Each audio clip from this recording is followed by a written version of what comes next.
There is a stretch of water in the Persian Gulf, roughly 21 miles wide at its narrowest point, where the economic fate of much of the modern world moves silently through tanker hulls every single day.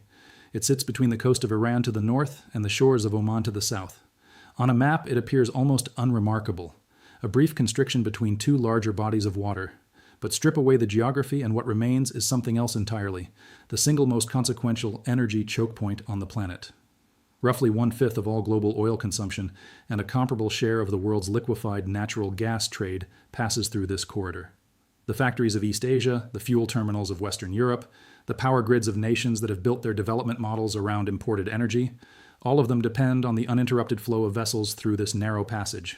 It is called the Strait of Hormuz, and in the first weeks of March 2026, it became the center of the most serious energy security crisis the international system had confronted in decades. On the evening of March 9, 2026, the President of the United States posted a warning on his social media platform that stopped the attention of global markets, naval planners, and diplomatic chancelleries simultaneously.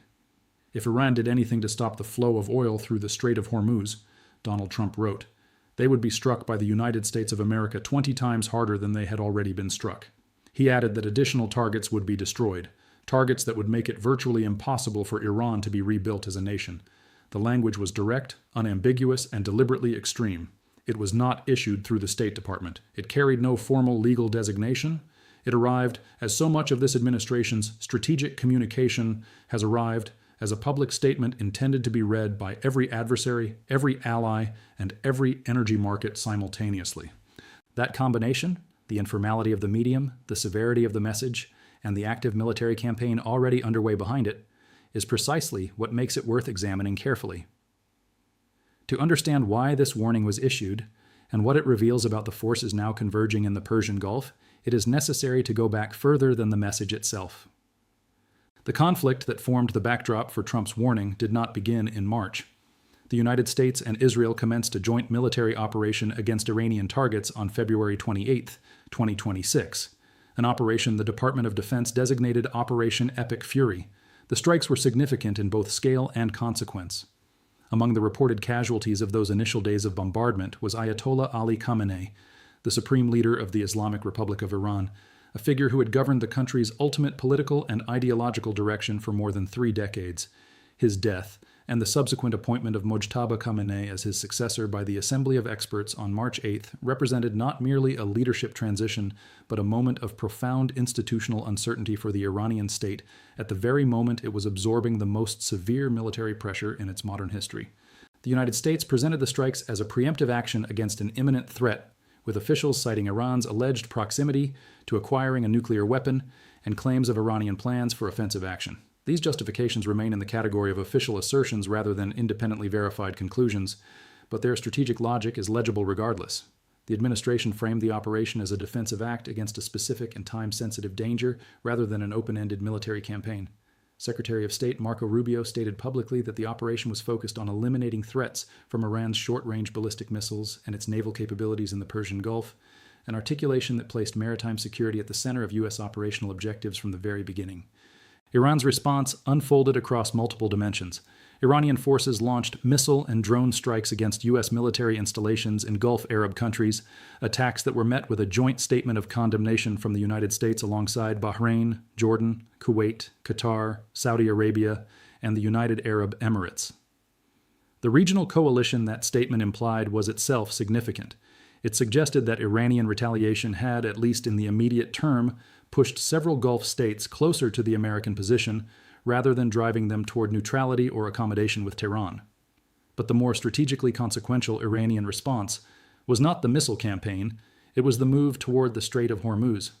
Within days of the initial strikes, commanders of the Islamic Revolutionary Guard Corps issued statements declaring that the strait was closed and that any vessel attempting to pass would be attacked. The IRGC's naval forces have long been the principal instrument of Iran's asymmetric maritime strategy. Unlike a conventional navy built around capital ships and carrier groups, the IRGC Navy operates through speedboats, mines, shore-based anti-ship missiles, and drone platforms, a force architecture designed explicitly to exploit the geographic constraints of the Persian Gulf and the strait itself. The threat was not idle signaling from an institution without the means to act on it. On March 6th, the IRGC confirmed that it had struck an oil tanker, the Prima, with a drone in the strait after the vessel reportedly ignored warnings.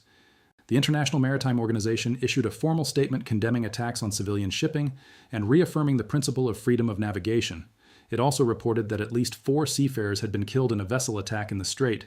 The deaths of sailors in international waters in peacetime commerce underscored that the disruption was not theoretical. By the time Trump issued his warning on March 9th, the operational reality in the strait had already shifted dramatically. Maritime tracking data showed that commercial tanker passages had collapsed from a typical figure of approximately 60 vessels per day to near zero for international shipping. Only 2 ships passed through in the 24 hours before his post. Major ports in the region, including Jebel Ali in Dubai, one of the busiest container and energy terminals in the world, reportedly suspended operations. The insurance markets, which price risk with more immediate precision than most diplomatic instruments, had effectively withdrawn coverage for vessels attempting the passage. When insurance disappears from a shipping lane, commercial operators follow. The strait was not legally closed in any formally declared or internationally adjudicated sense. Iranian officials from the foreign ministry were simultaneously denying that any formal closure had been enacted, but the practical result for global energy markets was the same. The consequences moved through commodity markets with speed. Brent crude futures spiked nearly 29% in a single trading session, briefly touching $120 per barrel, a level of intraday volatility not seen since the early days of the Russian invasion of Ukraine in 2022. West Texas Intermediate, the North American benchmark, climbed above $86. At the retail level, American consumers saw gasoline prices rise by nearly 50 cents per gallon in the space of a single week, with the national average surpassing $3.47. With midterm elections less than 8 months away, and an electorate focused on the cost of living, the domestic political pressure on the administration to demonstrate control over the energy situation was immediate and real. That pressure is part of the context within which Trump's warning must be read. It was simultaneously a military deterrent message and a domestic political statement that the United States would not allow the strait's disruption to become a sustained economic burden on American households. OPEC's major producers moved to increase output by approximately 206,000 barrels per day, in an attempt to signal market stability. But this response exposed a structural reality that analysts noted clearly. The problem was not supply. Oil was being produced. The problem was transport. The bottleneck was geographic. OPEC could pump additional barrels from fields in the Gulf and beyond, but none of those barrels could reach Asian markets if the passage through which they traveled was denied. The mismatch between the production side response and the transport side constraint illustrated precisely why the strait's status carries a weight that no other single point in the global energy architecture can rival. Trump's warning was framed, notably, not only as a threat to Iran, but as what he described as a gift to China and to all nations that heavily use the passageway. The framing was deliberate. China is the world's largest importer of crude oil, and a substantial portion of that oil transits the Strait of Hormuz, primarily from Gulf Arab producers. Any sustained closure of the strait would impose enormous costs on Chinese industrial and transportation sectors, create inflationary pressure across the Chinese economy, and complicate Beijing's energy security planning in ways that would be difficult to offset quickly. By publicly framing his warning as a service to China, Trump was performing 2 functions simultaneously: signaling that U.S. military deterrence in the Gulf serves a global public good rather than purely American interests, and implicitly placing pressure on Beijing to take no action that might shield Iran from the consequences of any further maritime disruption. It was economic diplomacy conducted in the language of a social media post. The broader strategic architecture underlying the warning extends well beyond the immediate crisis. The Strait of Hormuz has functioned as a lever in Iran's asymmetric deterrence doctrine for decades. Tehran has understood, at least since the Iran-Iraq War of the 1980s, a conflict that produced its own maritime confrontations in what became known as the Tanker War, that the threat to close the strait provides a form of leverage disproportionate to Iran's conventional military capabilities. A state that cannot match American or Israeli air power in the sky can still hold at risk a waterway through which 20% of the world's petroleum moves. The threat to the strait is Iran's most powerful economic weapon, precisely because its effects are not confined to its adversaries. The pain of a Hormuz closure is distributed globally, which means the pressure to end a confrontation comes not only from the United States, but from every energy-importing nation on the planet. Iran has long calculated that this distributed pressure creates political constraints on sustained American military action. Trump's warning was structured to short-circuit that calculation. By threatening a response of overwhelming and explicitly disproportionate force, not proportional retaliation, but a strike 20 times larger, The administration sought to reframe the cost-benefit analysis facing Iranian commanders. The logic of coercive deterrence holds that a credible threat of catastrophic response can prevent an adversary from taking an action they might otherwise consider rational. But deterrence credibility depends on several factors that are, in the current environment, genuinely uncertain. It depends on whether the adversary believes the threat will be executed. It depends on whether the adversary's leadership, in this case a newly appointed supreme leader, navigating an unprecedented political and military crisis, is operating with the kind of rational cost-benefit calculus that deterrence theory assumes. And it depends on whether the military instrument available to the threatening party is capable of delivering what the threat promises. The IRGC's public response to Trump's warning that Iran, not the United States, would determine when the war ended suggested that at least some elements of Iranian leadership were not moving toward accommodation. The institutional framework through which the United States was simultaneously pressing its economic campaign is worth examining alongside the military posture. The Trump administration had issued an executive order on February 6, 2026, weeks before the strikes began, invoking the International Emergency Economic Powers Act and the National Emergencies Act in the context of Iranian threats. Treasury's Office of Foreign Assets Control had, in the period immediately surrounding Operation Epic Fury, sanctioned more than 30 individuals, entities, and vessels tied to Iran's shadow petroleum sales network and weapons-related procurement. This dual-track approach, military strikes combined with tightened sanctions on the revenue streams that fund Iranian rearmament, reflected a strategy aimed at compressing Iran's options on multiple dimensions simultaneously. The goal was not merely to degrade military capability in the immediate term, but to constrain the financial architecture that would allow Iran to reconstitute that capability over time. Trump also mentioned in public remarks around the same period the possibility of waiving certain oil-related sanctions, a reference to the executive authority to temporarily suspend punitive economic measures against countries that purchase Iranian petroleum.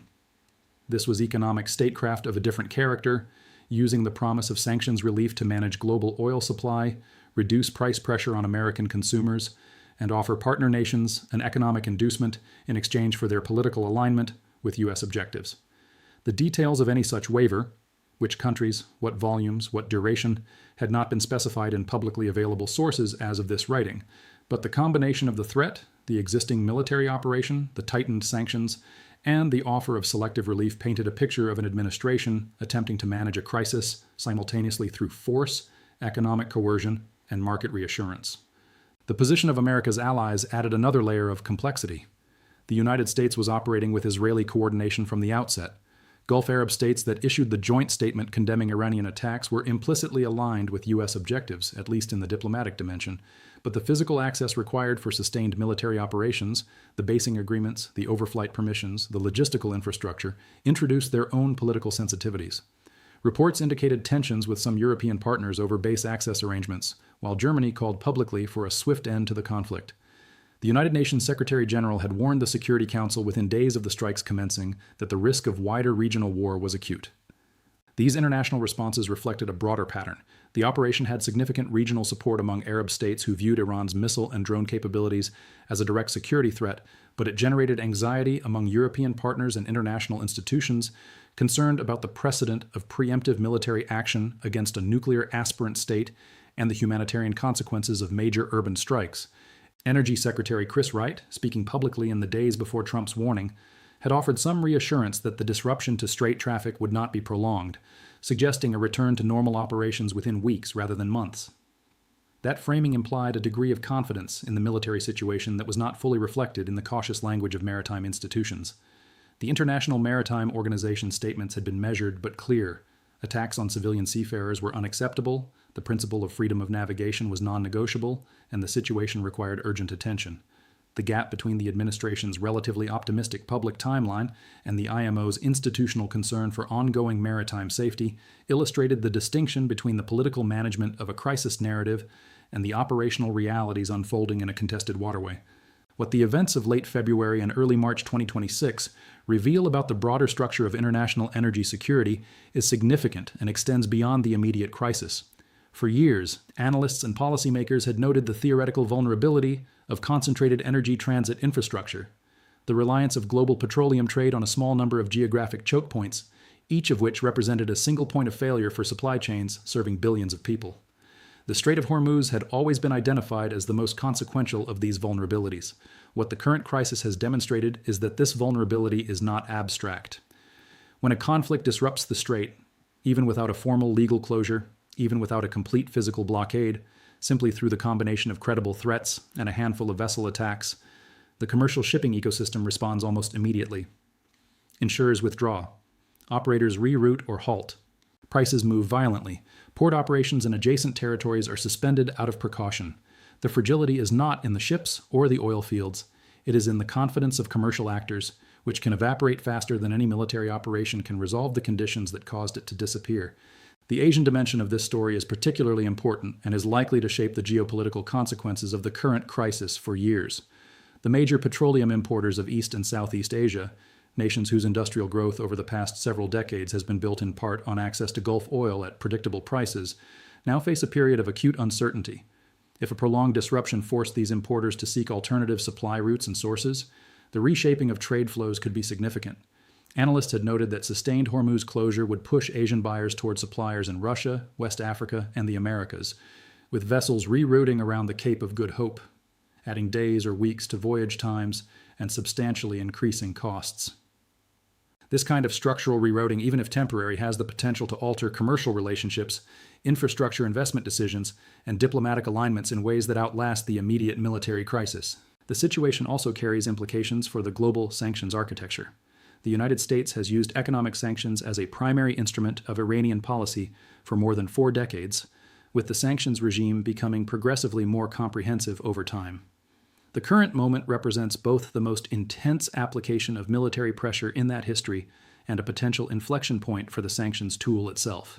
If the combination of strikes, sanctions, and deterrent warnings produces a negotiated outcome, the sanctions architecture will be seen as having contributed to a coercive success.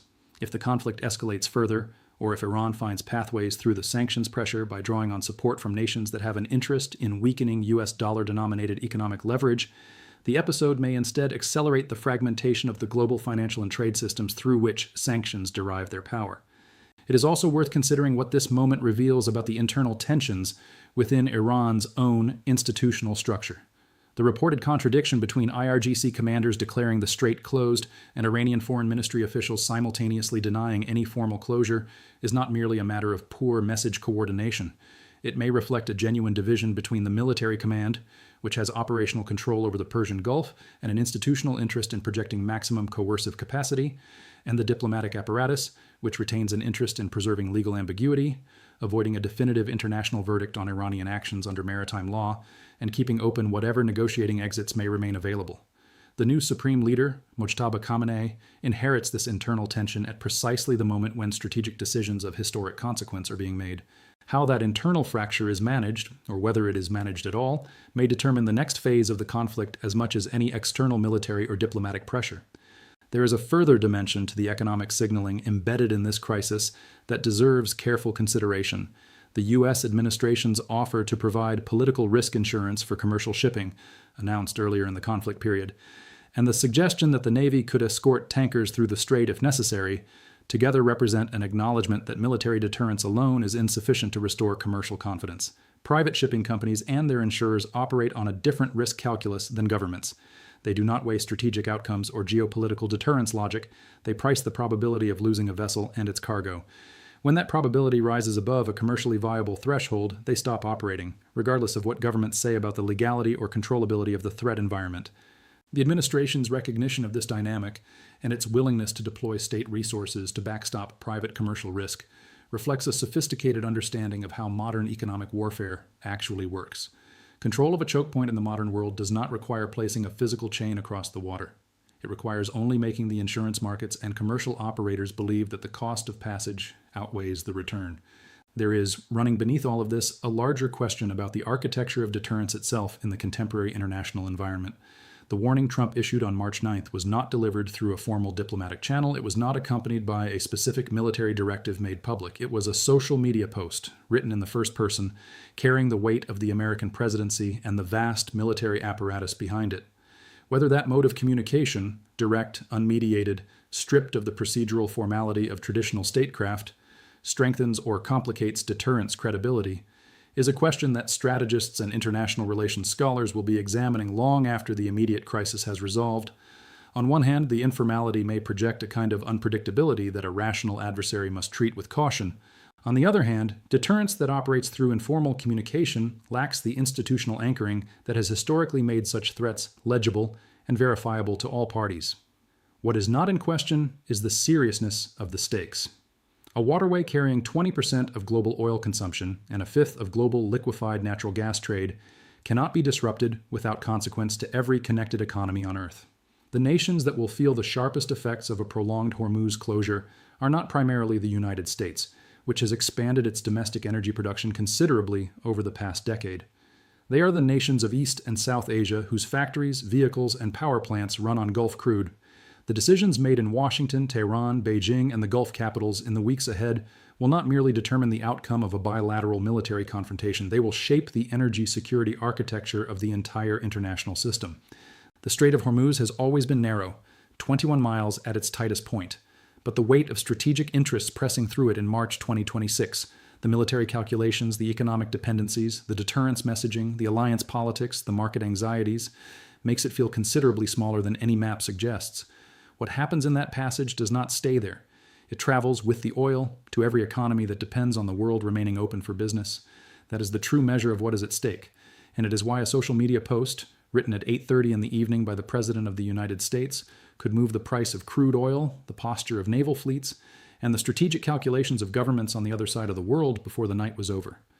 Modern great power competition has increasingly been conducted through the instruments of economic statecraft, sanctions, export controls, technology restrictions, financial pressure, rather than through the mass mobilization of armies. But what the events of early 2026 remind us is that beneath all of those sophisticated economic instruments, the physical world still matters. Geography still matters. A narrow passage between two coastlines, a tanker's ability to move through 21 miles of contested water, the willingness of an insurance underwriter in London to accept the risk of a single voyage, these physical and commercial realities connect directly to the inflation rates consumers experience, the investment decisions corporations make, and ultimately the political calculations that governments must navigate. The crisis at the Strait of Hormuz is not merely a story about one conflict between the United States and Iran. It is a story about the degree to which the global economy remains anchored to specific physical vulnerabilities that no amount of financial sophistication or technological innovation has yet been able to eliminate. How nations manage that vulnerability, through deterrence, through diplomacy, through the long work of building alternative infrastructure and reducing concentrated dependencies, will define a significant part of the strategic competition of the decades ahead. The answers are not yet visible. What is visible, in the shipping data and the oil prices and the messages posted to social media by the most powerful executive in the world, is the urgency of the question.